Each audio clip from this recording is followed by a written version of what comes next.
taken 100 buildings through the right to manage process, and we have been successful every single time.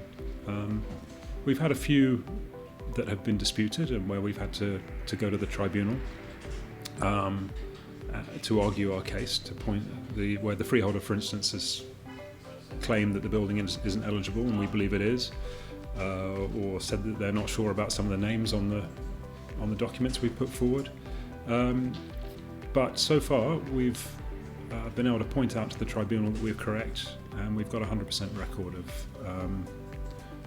of getting those processes through the legal process. And then we haven't then found we've had any problems with the handover afterwards. As soon as a freeholder accepts that they need to hand over, they generally put all the documents together and have an orderly handover. And then we work really hard to have a good relationship with them afterwards.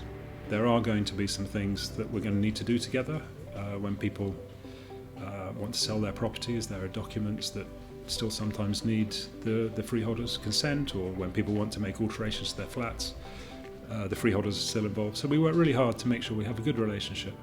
And indeed, a number of freeholders now, when they hear that there's a right to manage in process, would rather keep control of the management, but understand that the leaseholders want a managing agent they can deal with,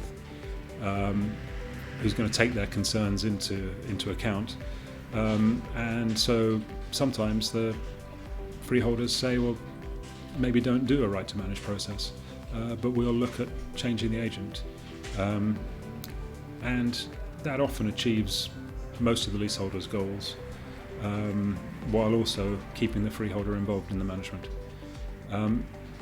It's certainly something that we are keen to explore with leaseholders and freeholders, where we think it's a viable option.